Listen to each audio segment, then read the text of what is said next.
അപ്പം അത് സാമ്പത്തിക മേഖലയിൽ നിന്ന് മാത്രമല്ല, എന്തെങ്കിലും വിഷമമൊക്കെ ഉണ്ടായാൽ നമ്മൾ ചെന്ന് അന്യായം പറയുന്ന അല്ലെങ്കിൽ നമുക്ക് തണലായി നിൽക്കുന്ന ഒരു കുടുംബമാണ് പാണക്കാട് കുടുംബം. ആൾക്കാർ എന്തൊക്കെ പറയുന്നു ഇതൊക്കെ എന്താക്കുന്നു കേട്ടിട്ട് നമ്മളിടയിൽ ഇങ്ങനെ വിരോധമാണ്, ലീഗ് വിരോധിയാണ്, സഖാവാണ് എന്നൊക്കെ പറയുന്നവരുണ്ട്.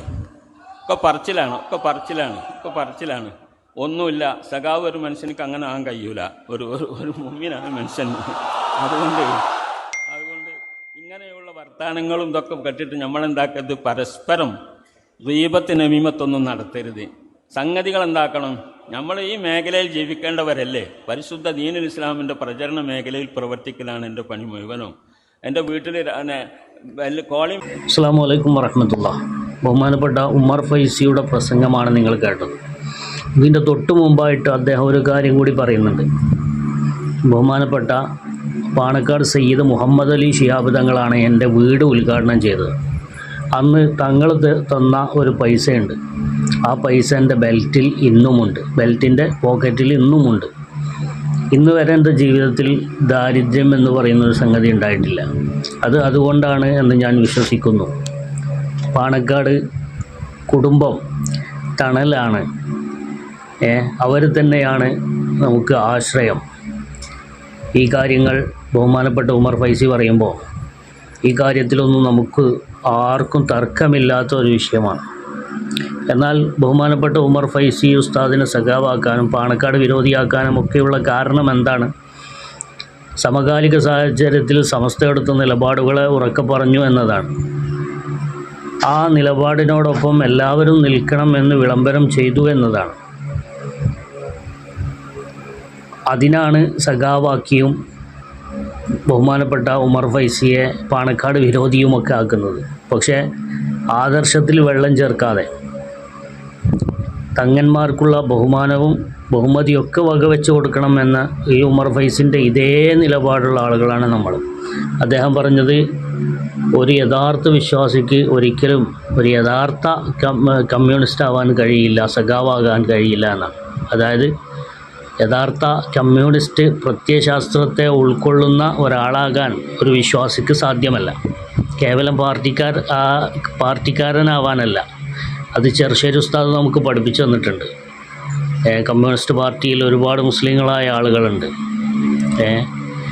അവരൊരുപാട് പള്ളിയുടെയും മദ്രസയുടെയും ഭാരവാഹികളാണ്. അവരൊന്നും കമ്മ്യൂണിസ്റ്റ് പ്രത്യയശാസ്ത്രത്തെ ഉൾക്കൊള്ളുന്നവരല്ല. കേവലം ഒരു പാർട്ടി എന്ന നിലക്ക് അരിക്കും തുണിക്കും പണിക്കും വേണ്ടി, പൂക്കോട്ടൂരിൻ്റെ ഭാഷയിൽ പറഞ്ഞാൽ അരിക്കും തുണിക്കും പണിക്കും വേണ്ടിയിട്ട് കമ്മ്യൂണിസ്റ്റായ ആളുകളുണ്ട്. അവരൊന്നും യഥാർത്ഥ സഖാക്കളല്ല, യഥാർത്ഥ കമ്മ്യൂണിസ്റ്റ് പ്രത്യയശാസ്ത്രത്തിൽ വിശ്വസിക്കുന്ന ആളുകളല്ല. ഈ വിഷയത്തിലൊന്നും നമുക്കിടയിൽ തർക്കമില്ലല്ലോ. ഈ വിഷയത്തിലൊന്നും തർക്കമില്ല. ഉമർ ഫൈസി കൃത്യമായിട്ട് അദ്ദേഹത്തിൻ്റെ നിലപാട് കൃത്യമായി പറഞ്ഞപ്പോൾ എല്ലാവർക്കും സന്തോഷമായി, എല്ലാവർക്കും മനസ്സിലായി, എല്ലാവർക്കും തിരിഞ്ഞു. ഒരുപാട് ഉമർ ഫൈസിയെ സഖാവാക്കിയും പാണക്കാട് വിരുദ്ധനാക്കിയുമൊക്കെ പ്രചരിപ്പിച്ച പ്രൊഫൈലുകളിൽ നോക്കിയാൽ ഇന്ന് വളരെയധികം സന്തോഷമാണ്. അദ്ദേഹത്തെ പുകഴ്ത്തിക്കൊണ്ടിരിക്കുകയാണ്. പക്ഷേ ഇവിടെ മനസ്സിലാക്കേണ്ട അടിസ്ഥാനപരമായ ഒരു കാര്യമുണ്ട്. സമസ്തയുടെ ആദർശം അതെവിടെയും ഉമർ ഫൈസി എന്നല്ല, സമസ്തയുടെ എല്ലാ പ്രവർത്തകന്മാരും പറയും. അത് കാലികമായ എല്ലാ സംഭവവികാസങ്ങളെയും അടിസ്ഥാനപ്പെടുത്തിക്കൊണ്ട് തന്നെ പറയും. കാലികമായ എല്ലാ പ്രശ്നങ്ങൾക്കും പരിഹാരം ഉമർ ഫൈസിയെ പോലുള്ള സമസ്തയുടെ മുഷാവറ മെമ്പർമാർ, സമസ്തയുടെ നേതാക്കൾ, പ്രഭാഷകന്മാർ അത് സമൂഹത്തെ ബോധ്യപ്പെടുത്തും.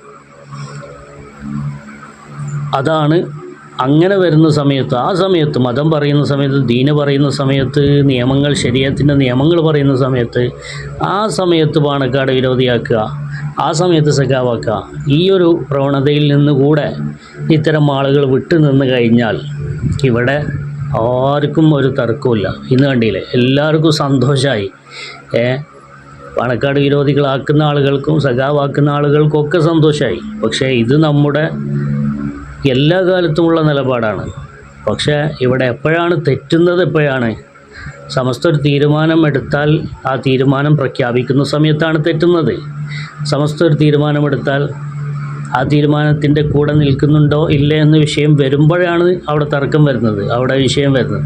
അല്ലാതെ ഉമർ ഫൈസി പറഞ്ഞ വിഷയത്തിൽ ആർക്കും തർക്കമില്ല. അപ്പോൾ അവിടെ കൂടെ സമസ്തയുടെ കൂടെ നിൽക്കാൻ എല്ലാവരും സന്നദ്ധരായാൽ അവിടെ പ്രശ്നം അവസാനിക്കുകയാണ്. ഇനി നോക്കൂ, നിങ്ങൾ ഒരു മുസ്ലിം ലീഗ് പാർട്ടിയാണെങ്കിൽ ആ പാർട്ടിക്കാരൻ ആ പാർട്ടി എടുക്കുന്ന തീരുമാനത്തിനൊപ്പം നിൽക്കണം.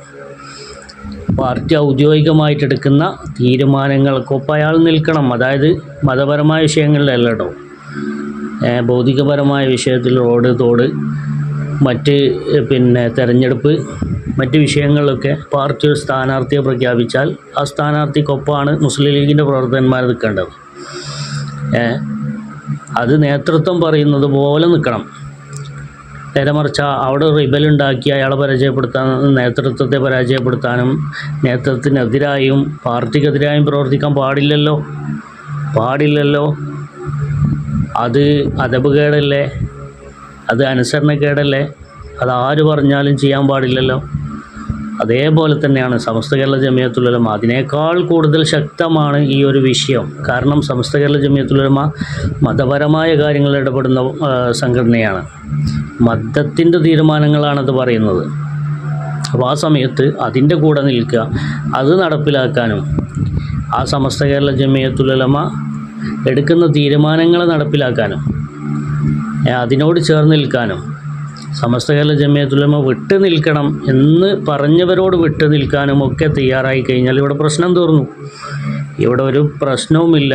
ഉമർ ഫൈസി പറഞ്ഞതുപോലെ ഇവിടെ ഒരു പ്രശ്നമില്ല. പാണക്കാട് തറവാടിൻ്റെ മഹത്വമോ പാണക്കാട് തങ്ങന്മാരുടെ മഹത്വമോ ഒന്നും ആരും നിഷേധിക്കുന്നില്ല. പക്ഷേ ഇവിടുത്തെ അടിസ്ഥാനപരമായ പ്രശ്നം എന്താണെന്ന് വെച്ചാൽ സമസ്ത എടുക്കുന്ന ആനുകാലികമായ വിഷയങ്ങൾ വരുമ്പോഴാണ് പ്രശ്നം വരുന്നത്.